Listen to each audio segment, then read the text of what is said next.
Stan Valdez, PE, President, VSO Consulting, Montgomery, Texas. Mr. Valdez is a petroleum engineer with 22 years of diversified industry experience. Mr. Valdez is currently the president of VSO Petroleum Consultants, Inc., and provides property evaluations, drilling prospect evaluation, and field and play studies for numerous oil and gas investors. Mr. Valdez is a 1996 graduate of Texas A&M University with a BS degree in petroleum engineering and is registered professional engineer. My name is Stan Valdez. I'm the president of VSO Petroleum Consultants. Our talk today is going to be around interwell spacing and parent-child relationships. The purpose of this talk is to, address the reality of spacing and parent-child issues, and also to provide a framework for analyzing these interactions on a more rigorous basis to help operators and investors hopefully determine the right spacing configuration, or at least to help understand them better.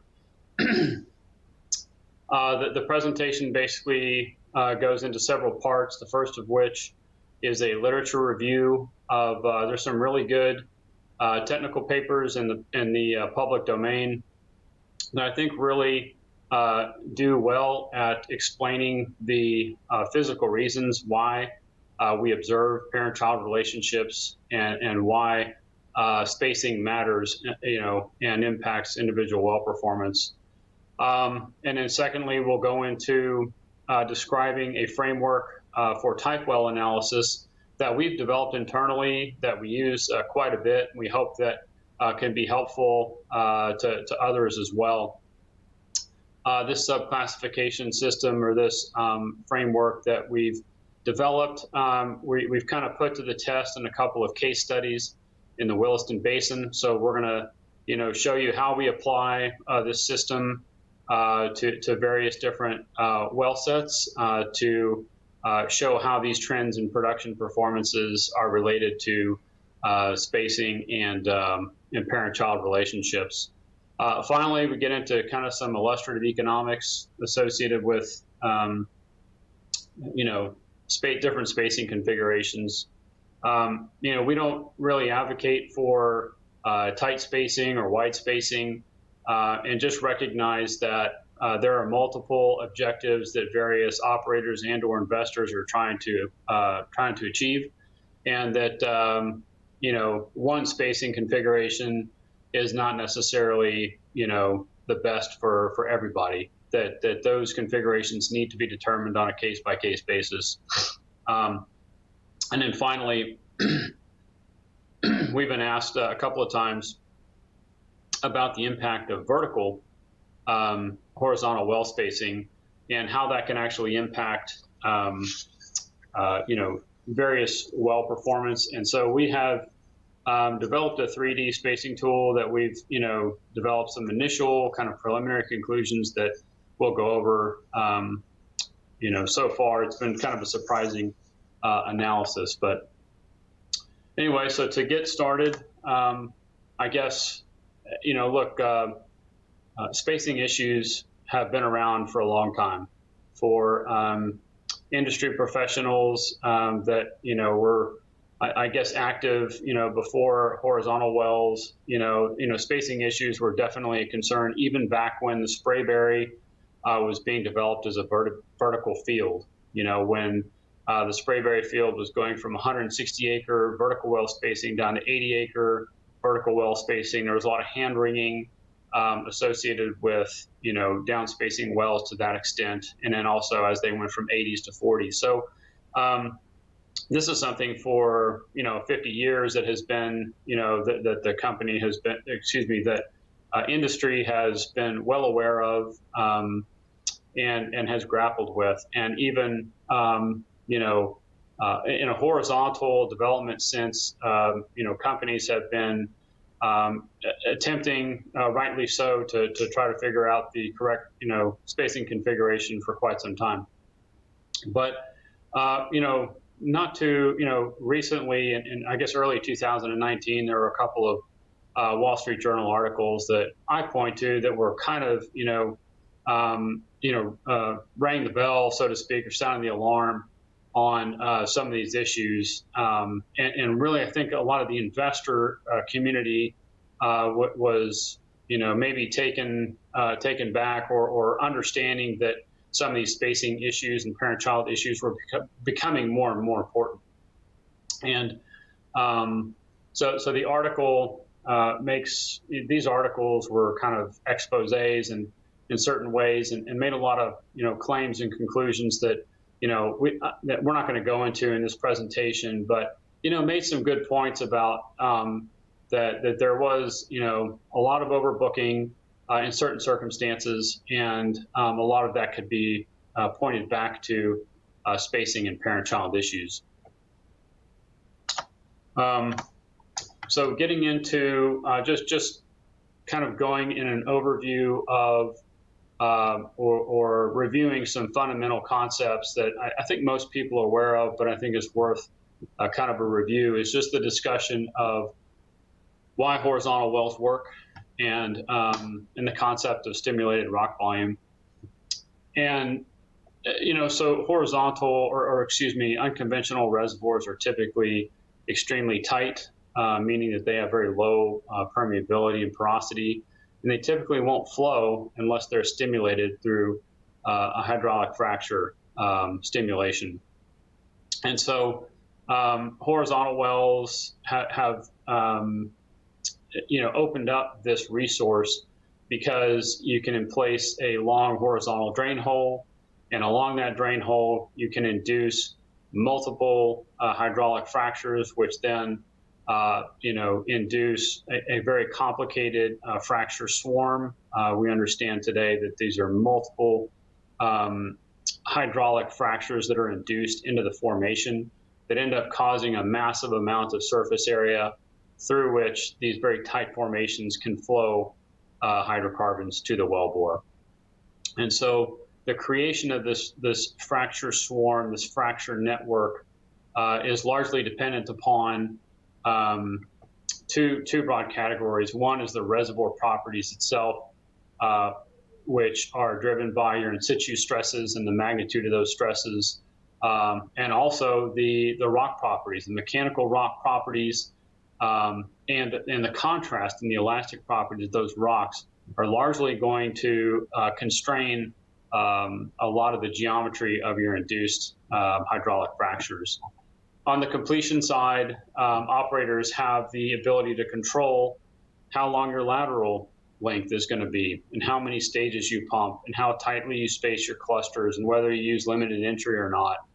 You can control your pump rates, and then the type of carrier fluids, whether you use gel or slick waters, the type and amount of proppant that's pumped, and obviously where you land your lateral. So the combination of the reservoir properties along with the completions will result in a frac geometry that kind of clouds around the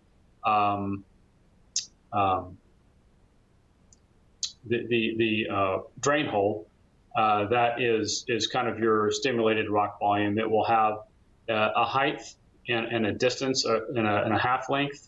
A half length away from the wellbore, a height above the wellbore, and then a lateral length along the wellbore. So this kind of bulk volume is generally termed as the stimulated rock volume. So the first couple of papers that I think do a really great job at talking about parent-child relationships were authored by several groups from Schlumberger. The first example here is one in the Delaware Basin, where a 5,000-foot lateral that was completed with approximately 2,400 pounds per foot was drilled and completed, and then Schlumberger built a numerical simulation around that well, and they calibrated that model by backtesting pressure and production data so that they could, get a good numeric simulation. Once that was done, they also used a finite element method to predict the fracture network that was generated from this well based on the treating pressures and the amount of fluid and proppant that was pumped in the well.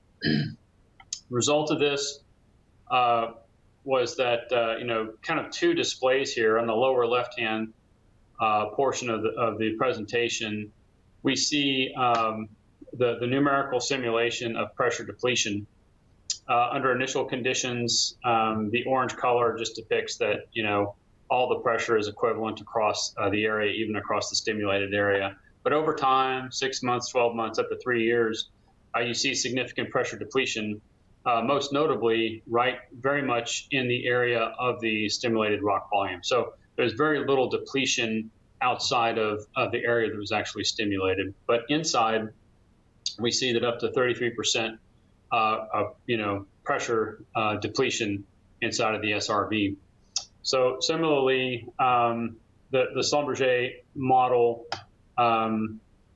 basically also looked at the initial stress conditions, and as a result of the pressure depletion, the resulting reorientation of the stress, of the minimum stress in and around the SRV, as well as the magnitude of the stress was reduced approximately 18% from 10,000 pounds or 10,000 psi to 8,200 psi.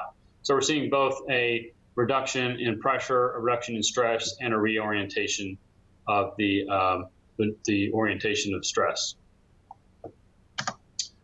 The second kind of part of this paper was that they had modeled two configurations of wells, of parent-child relationships. This top map indicates the original parent well, and the black induced hydraulic fractures that are fairly symmetric around the center line of this parent well bore. Then the numerical simulator models two additional wells on either side of the parent well, labeled the 1L and the 1R. And along the center line of each of the wells, you can see pink fractures emanating in a symmetrical pattern. And then I have overlaid these yellow boxes, which are approximately 400 feet in width, to show that these pink fractures are, have good, are very dense and fill up this yellow boxed area pretty well. And so this condition is when all three wells are drilled at the same time. This parent well has not had an opportunity to produce or through voidage cause any pressure depletion in and around the SRV. And so you see good symmetric fracture development for all three wells in question. In contrast, the map below, the simulator allows the parent well to produce for 12 months and thereby cause a pressure sink in the SRV area, which also changes the magnitude and orientation of the stresses.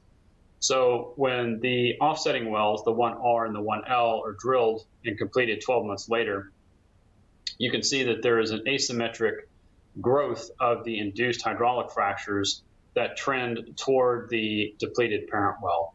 And so within the yellow boxes, again, we're showing a much less dense fracture network as a result of all of the frac energy flowing towards the parent well. So this is just a kind of a physical explanation of why, we see, reduced child well performance as a result of offsetting a large parent well. Another paper that was written by a different set of Schlumberger representatives discusses a similar parent-child relationships, except this time in the Eagle Ford Shale. Similarly, this is a 1 mile lateral that was modeled with similar types of simulations where depletion over time can be shown in these very cool areas. But this model basically allowed the offsetting child well to be drilled at various intervals away from the parent well. So the closest interval being 400 feet and the widest interval being 800 feet. And again, what we can see at the closer interval, that the induced hydraulic fractures are asymmetrically growing towards the parent. But if you get far enough away, the impacts of these of the depleted area and the altered stresses have a much more minimal effect, in that you see a more symmetric geometry of frac development. The next slide kind of summarizes both of the papers, both Schlumberger papers. The chart on the upper left-hand corner talks about, this is the Delaware Basin example, and it just shows that child well impacts are a function of both distance away from the parent well, as well as the amount of time that the parent well has to produce. So if you think about it, the longer time a parent well has to produce, the more voidage will occur during that period of time. The more voidage results in a higher depletion. So, obviously the longer that a parent well has to deplete a reservoir, then the more, impactful those results are going to be on a child well. Across the x-axis is the time at which the parent well is allowed to produce. The y-axis shows the reduction in well performance as related to the original parent well. Each of the lines that are plotted here depict different well spacings.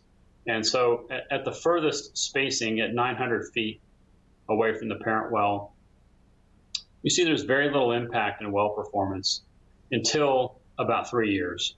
So even up to 24 months, if you were to drill a well that was far enough away from the parent well, you wouldn't see really a whole lot of difference in well performance relative to the parent well. But eventually you do start to see that. In contrast, wells that were drilled very close to the parent start to see degradation impacts, almost immediately, and become, more pronounced over time. The other example on the upper right-hand side was the Eagle Ford example. It similarly shows that that the widest space well has results that are very similar to the parent well, but as you start down spacing, that you start to get, more pronounced degradation in the child well performance relative to the original parent. Finally, there's a paper written by Statoil that was not related to parent-child impacts, but more related to just spacing.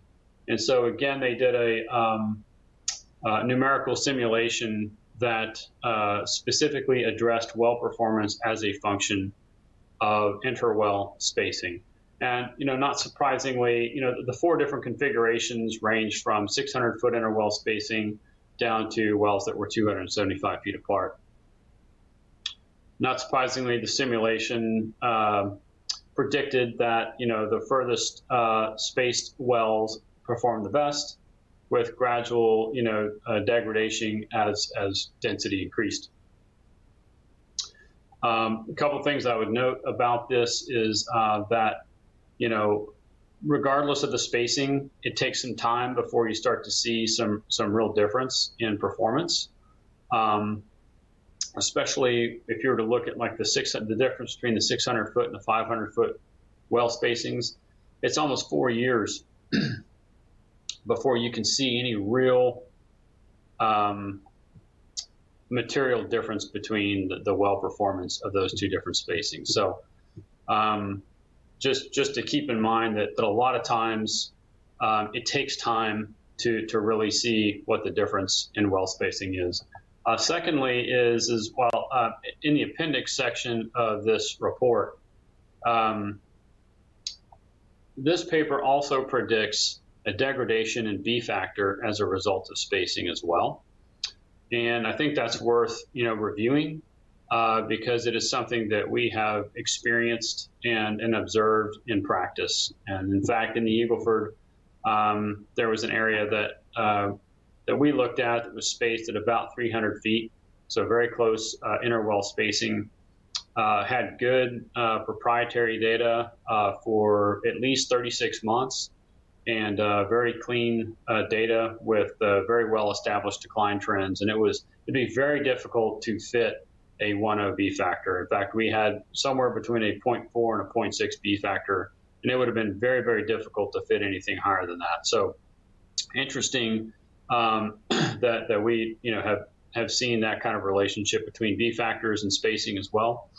So I'd encourage you to look at some of the appendix slides here as well. So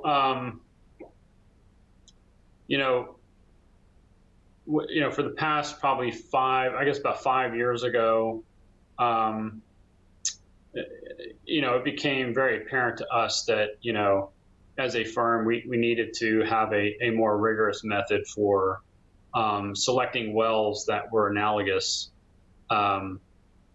to wells that would be drilled in the future. So whether it was acquisitions we were looking at, drilling programs, we had to look at, we had to recognize and acknowledge that spacing and parent-child relationships actually matter and actually are going to impact and should be accounted for when evaluating drilling programs or acquisitions or reserves. And so we developed a method, a subclassification method that does this, that accounts for spacing and timing. So the page we're looking at right now is a very busy slide. It's kind of a brain damaged slide, but it is kind of fun to stare at, and I just want to point out a few things about it.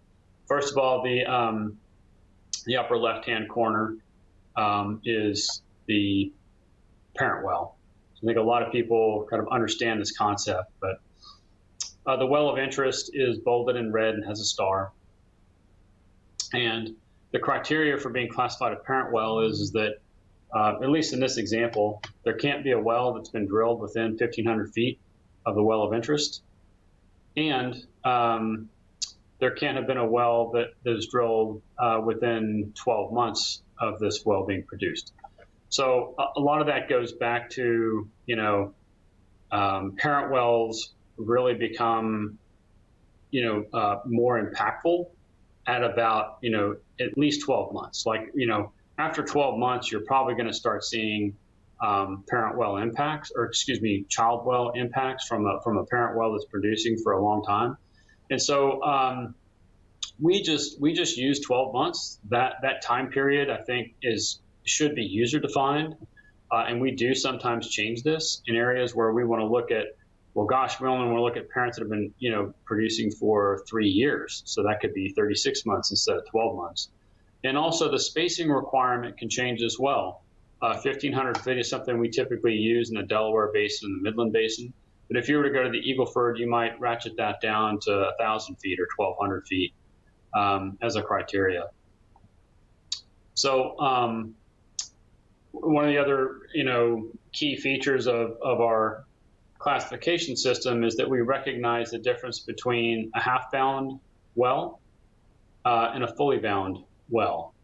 And I think that's fairly intuitive to understand that a half-bound well is bounded on one side and is competing for reserves on one side of the well, but on the other side is unconstrained. In contrast, the fully bound well is, there's a well on either side of the well of interest. So there's a half-bound component, a fully bound component, and then we talk about child wells. And we make the difference between, we think there's a difference between a child well and a co-developed well. So in other words, you might have a well that offsets a parent well that will perform differently than a well that was drilled with another well the same spacing where there was no parent well. So drilled at the same time, you're not encountering any kind of pressure, drainage, depletion effects. So we make the distinction between a half-bound child and a half-bound co-developed well. We think those wells develop differently. So we've got a fully bound child well, fully bound co-developed well, basically these 3 wells were all drilled at the same time. And the well is offset in either direction. These wells are less than 1,500 feet on either side, and so this would be classified as a fully bound co-developed well. A fully bound child well says that, okay, gosh, this was a parent well, and so therefore it's classified as child, but it was co-developed with this well on top. And so it's fully bound because it has a well on either side, but it's a child well because it offsets a parent well on the bottom. And finally, the infill well is the worst performer of them all consistently. It is essentially when you have 2 parent wells and you come in and you drill a well right between them. So it's basically a double child. It's experiencing depletion from the parent above it and the parent below it. So I put together a quick example. I know that's a lot of brain damage to kind of go through. So I like examples and pictures to help me think about getting through these things. So in this example, we're going to go through the drilling of a bunch of wells over time. And in the first example is in 2015, for example, these 2 wells were drilled, parent 1 and parent 2. They were drilled 1,760 feet apart from each other. So because they were drilled at the same time, but they were drilled further than 1,500 feet apart, we would classify both of these wells as parent wells. So in 2017, so 2 years later, someone decides to drill a well right in between the 2 parents. So now this distance is 880 feet away from each parent. And so it meets the criteria that it is bound on either side by wells that are less than 1,500 feet away, and that both of these wells were producing for greater than 12 months. So these are both parent wells, and they've been producing for 24 months. This would meet the classification criteria to be called an infill. By the way, this well will, from our experience, typically be the worst performer in all the classification types. So fast forward 1 more year to 2018. You can see the parent 1 and parent 2 of the infill are kind of grayed out. And what happened in 2018 is there was a 5-well pad drilled in this eastern section, and there was 1 well that was drilled in this western section. So starting from the parent 1 well and proceeding from left to right, you have the fully bound child well. And so this is a child well because it offsets directly the parent number 1 by 880 feet. It's fully bound because it was drilled with all these 5 wells were drilled at the same time and completed at the same time. So it's a fully bound, it's a child well because it's offsetting this parent well. The next 3 wells are, since they were all drilled and completed at the same time, are identified as fully bound wells because they are fully bound on either side, and they're designated as co-developed because they were drilled and completed at the same time.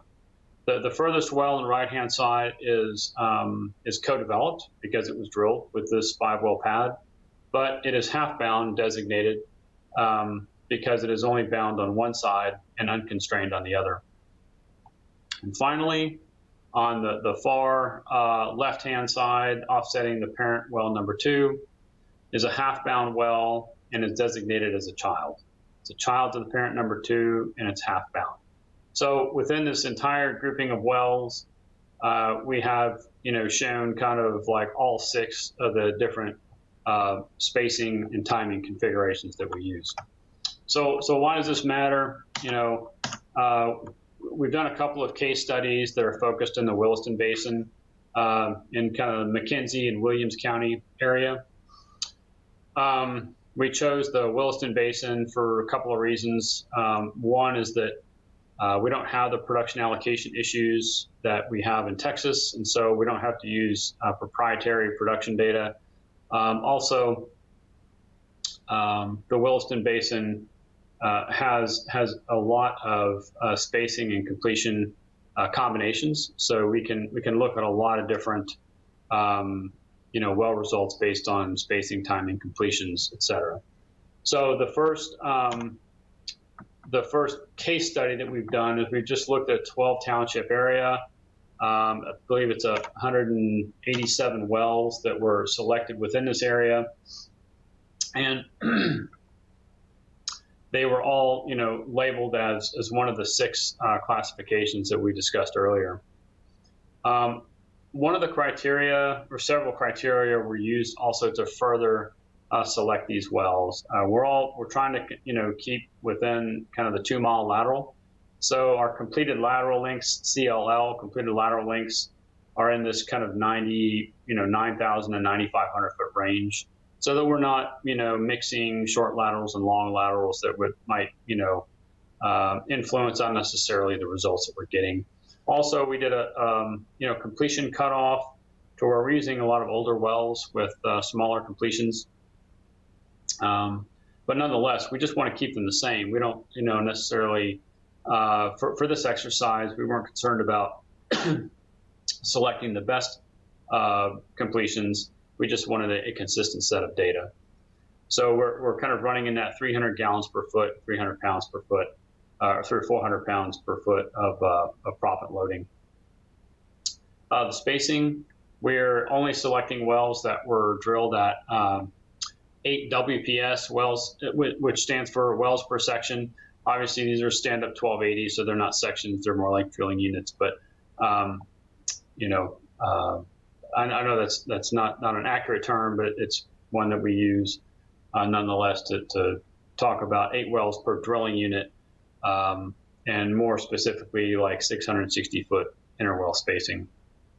So again, the well counts that we have for each of these categories: 100, over 100 parent wells, and then a scattering of other, 25 half-bound co-develops. We have some half-bound childs, and a good set of data for the rest of them. So when we look at the aggregate performance of all the parent wells, this is how the aggregate performance kind of lines up. And I would say that these production trends are pretty similar to what we see in a lot of other basins. When the parent wells have the same completions as all the fully developed and co-developed wells, we always see the parent wells as having the best results, and we always see the infills on the bottom as having kind of the most inferior results. We also most of the time the half-bound co-developed wells are actually very close to the parent wells for a long time. In fact, you can see over 12 months these are virtually indistinguishable from each other. The fully bound, co-developed, half-bound child, and fully bound child, those groups a lot of times tend to swap places with each other. We kind of group a lot of those wells together a lot. They seem to trend together quite a bit.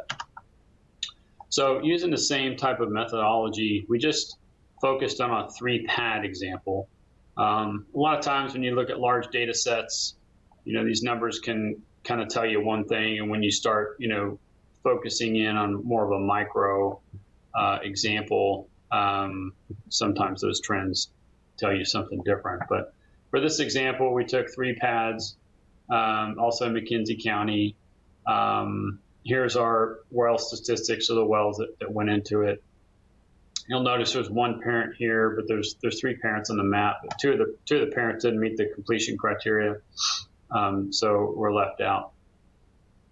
They were actually better performers than this parent well that we chose. But here again, we see the parent and the half-bound co-developed wells. They're again very similar to each other. Here you're seeing even through 24 months, there's barely any distinction between the well performance of those 2 types of wells. And honestly, like we saw this a lot in early time. In the Midland Basin, in the Delaware Basin, we would see operators that would post spacing results, and they would take 2 wells and they would drill them at 660 feet apart. And by God, the well performance over a 12-month period looked exactly like the parent well. And so the conclusion there is that, look, we can continue to downspace and not see really any effects. But look, we just think that, like, you have to look at those on a fully bound basis to really to get a sense of how these wells are going to perform on a full cycle, fully developed, fully bound basis. And so it's, anyway, just got to be cognizant and careful of how those half-bound co-developed wells perform. Again, the infill wells on the very bottom. Now you see these three groupings of wells that are just very close to each other. The fully bound co-developed and the two child well categories. We did a second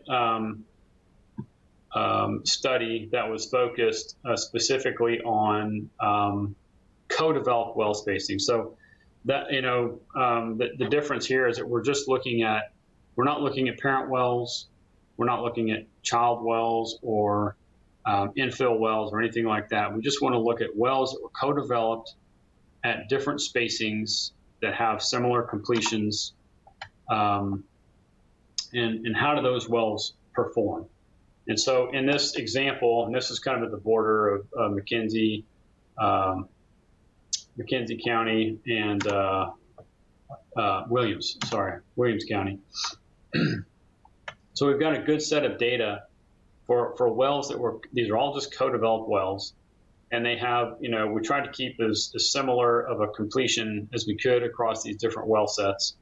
But generally, we're kind of in that 700 to 800 pounds per foot, 800 to 900 gallons per foot. And so we have different well spacings, 4 wells per section, 6 wells per section, 8 wells per section, again, excluding, parent wells, excluding child wells, excluding infill wells, just wells that were drilled and developed at the same time. And what we see from the aggregate, profiles of these wells is that, a clear distinction where your 8 well per section is clearly your underperformer relative to your 6 and 4 well.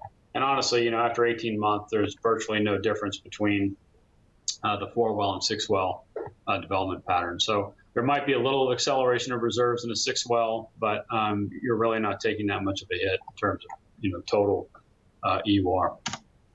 So again, kind of taking a closer look at a more micro look at a certain pad. We just kind of identify specific well sets spaced at 5 wells, 7 wells, and 9 wells per section. Again, we're seeing similar proppant and fluid loads and getting our spacing right. Again, we see the same type of production trends in a micro look as well as kind of the macro look. So what does all this mean in terms of economics?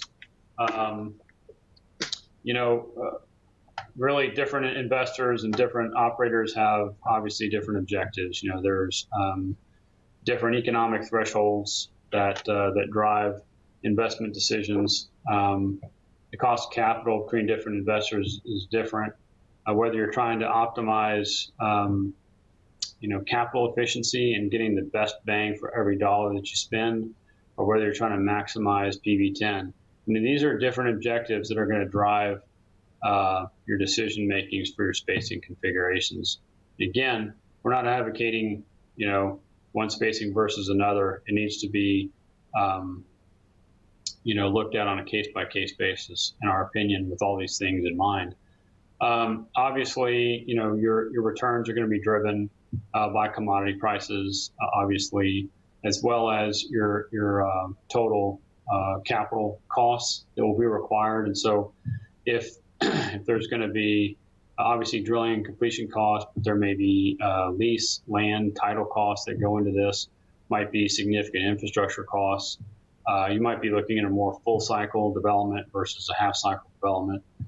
So all those things are going to influence your well returns. But ultimately, this top left-hand box just shows that, drilling fewer wells in a section is by far going to optimize your single well returns.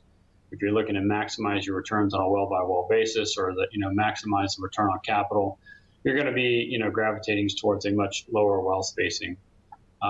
However, if you're, looking to maximize your present value, and you're willing to take a hit on individual well performance and individual well returns, because you're trying to accelerate reserves, and that, there is value, there is present value